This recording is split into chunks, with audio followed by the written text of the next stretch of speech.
Hey, what's up everybody? BDF 44 coming at you with another video. All right, getting out the house, moving around, doing what I often do, which is just try to get some exercise. It's about 2 o'clock in the afternoon. Had a pretty solid morning thus far. Did my own same old routine. Art, working out, eating. That's pretty much it, really.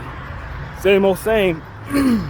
Last night I had some interesting dreams though that I definitely wanted to capture.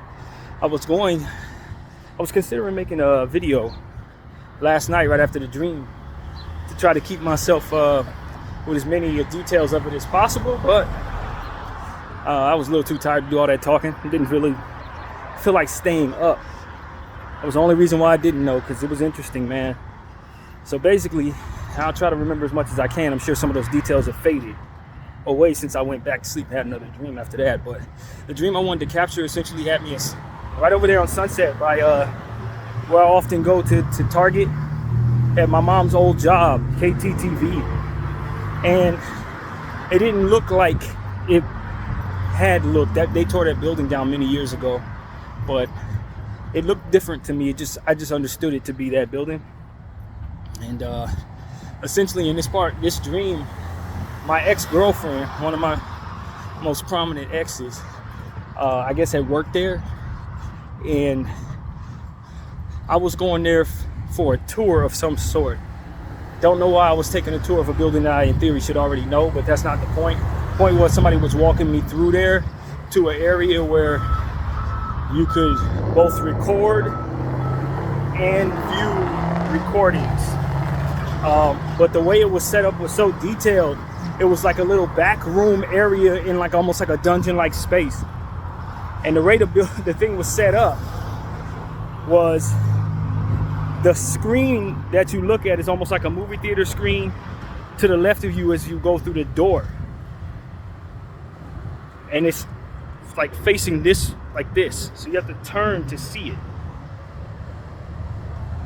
And when you walk through the door, directly in front of you is a drop. And they said it didn't have any end. Like if you fall down that thing, you're falling for the rest of eternity. That was literally what they were telling me. So you definitely don't want to walk ahead. What you want to do is turn directly to the left over the screen and walk into like what looked like to me to be the shovel of a what do they call them big ass things that you shovel dirt with? One of those big machinery type things. It looked like as if you were in that. Like it was shaped like a cone, sort of like. And it was very strange. Like you get inside of this thing and look to the left of you to see the screen. And the way they were saying it was set up, it was because when you record, the acoustics were so perfect because of that long drop down that goes on forever. And then the way that this thing is shaped, that you're in like a little cone, like this, I don't want to call it a shovel. I don't know what that thing is called. But the big yellow machines that people usually bulldozer. It was like the shovel of a bulldozer. That's what it looked like. The big, huge shovel of a bulldozer. Twice the size of the shovel itself, and you can like walk into it. And so I go into the room, and mind you, it's dark in there, but the screen is on, so you can see only what the TV is allowing you to see. Very, very specific room. So I walk into this room, I get into the shovel area, I look to the left of me, it almost feels like I'm in Universal Studios Hollywood. When you walk into the I guess that fire display that they have. I forget the name of the movie, but it was a movie where it was firefighters dealing with all kinds of different really bad fires. It had that type of vibe to it. When you walk into that room, it felt like you were in that Universal Studios display. So anybody that knows what I'm talking about, kind of get the vibe of what that room felt like. And you look to the left of you, and you see this screen. I don't remember what was on it. I don't think that was important in any way, I don't imagine. Probably the news or something. But nevertheless, what they ended up telling me was my they told me my ex-girlfriend actually got not locked in that room, but was stuck in that room with the lights off and was able to get out of there. That's what they said. They were like, yo, so-and-so, she was in this room a few days ago, and the whole screen went off and everything was pitch black, and she had to find a way out of this room, and of course not fall down the endless hole. But she was able to do so. And I asked the people, how did she do it? And they said, well, once you get into the shovel, for whatever reason, once you walk into this little shovel thing, you couldn't go out the same way you went in or something like that. It didn't make any sense. It was almost like I walked in but had to climb out. And essentially what they were saying is she climbed out. She climbed to the top of it and was able to reach the doorknob, which was directly to the right of it. Luckily enough, she had the arm length to do it. And I was like, oh, look, okay, let me see if I could do it. And I was able to. I was like, oh, okay, I see how she did it. But like, she couldn't see anything? Yeah, no, she couldn't see nothing. She just had to go by feel. But understanding that if she went ahead, if she turned the wrong way, that was gonna be it.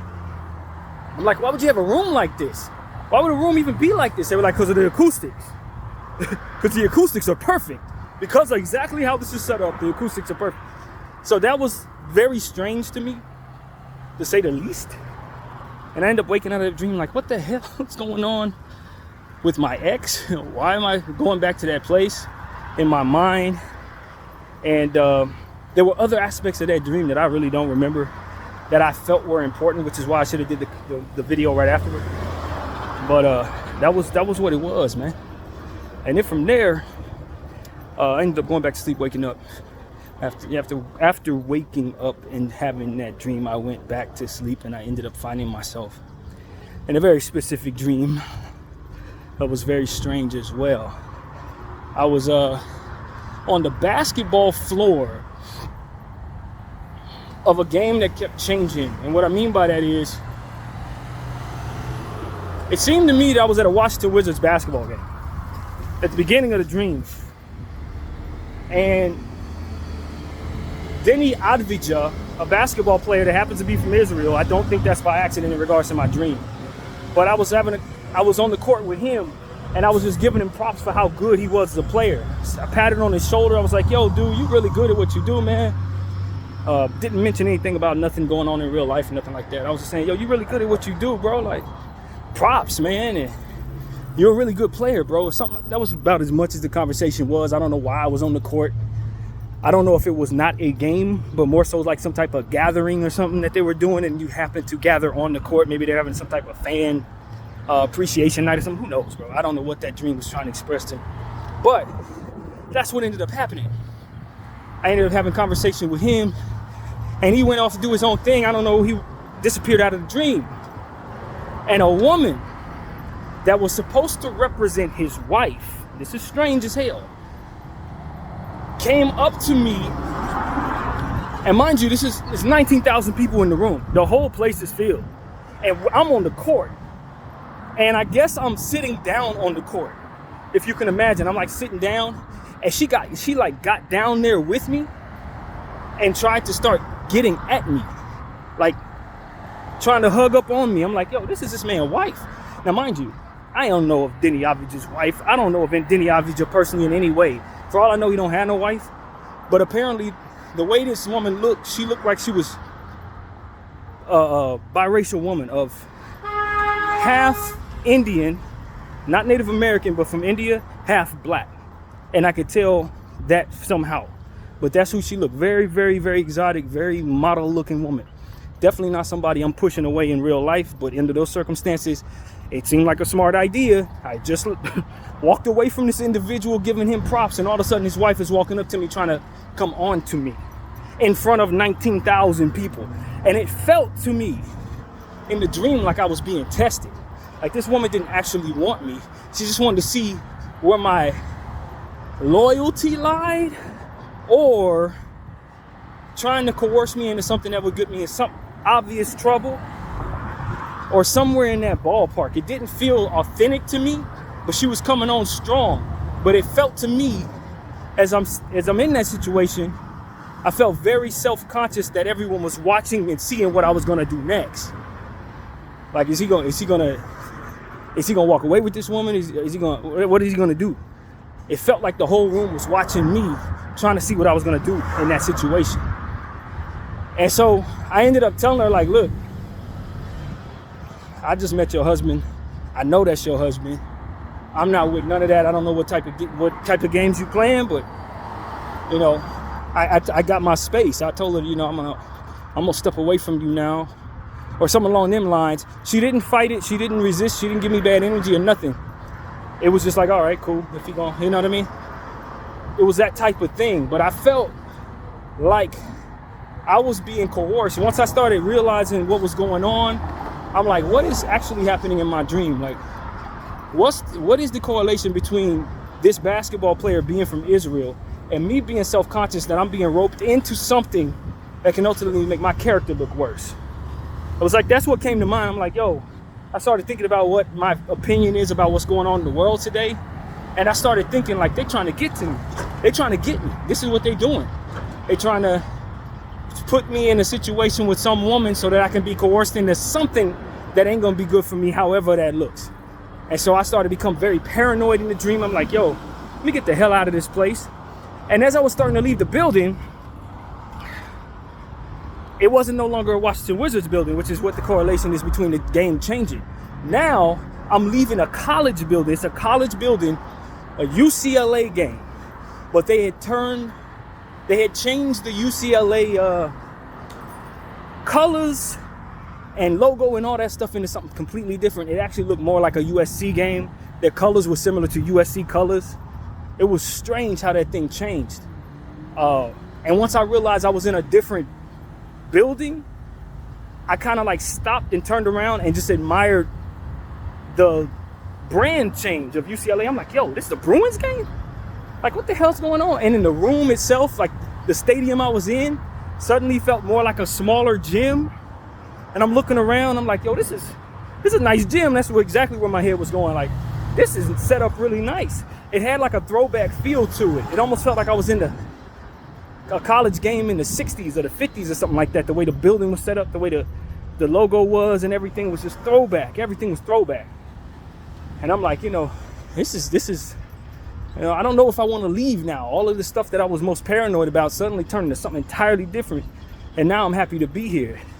Weird dream, man. Very weird dream. But anyway, I ended up waking up out of that dream not long after I started realizing that the place I was in had changed. But yeah, those are the dreams I had last night. Very poignant, very weird details, man. Very weird details. But yeah, I just wanted to share that with y'all to try to give you yet another entry in regards to my experiences in sleep, because sometimes those dreams have a lot of meaning. Other times I can't find any meaning in these dreams, but they still hold so much detail and memory. So that's really what these dreams were about, man.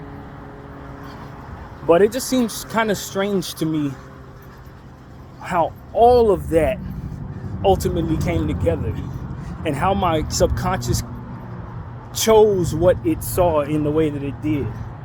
I was really it had the vibe that another dream that I had provided when I was telling you guys that I felt like I was taken into a different dimension or something like that when I was dealing with that whole thing. I don't know if you guys follow my videos closely, but I've talked about dreams a lot. And one of the dreams I had about 2 months ago was me feeling like I was being taken somewhere else. Not necessarily dreaming, but more so like my spirit was going somewhere else. And when I got there, things were a certain way. Guy was holding a guitar. It was a weird thing, right? That's what this dream felt like, another trip down that path, where it didn't quite feel like I was sleeping, but more so that I was involved in something that took me somewhere else. I don't know how that best to explain that, but that's exactly what it felt like. This was another one of those dreams that felt like a division of that type of experience. So that's why it was so important to me to share that with you guys, because it did feel a little supernaturalish, weirdish type of spiritual thing going on there. But nevertheless, I woke up fresh, man. Said some prayers when I woke up, and you know what I mean, just starting the day off the way that I normally do, man. I did my routine, nothing changed. just paying attention to different reviews of the music that's been dropped as of late, that kind of thing, man. That was really how my morning went. But those dreams were wild, bro. Those dreams were wild, and the detail in the places that I was in was more detailed than most dreams that I have in regards to my environment in sleep. For some reason, it was very, very specific. Everything was very, very detailed.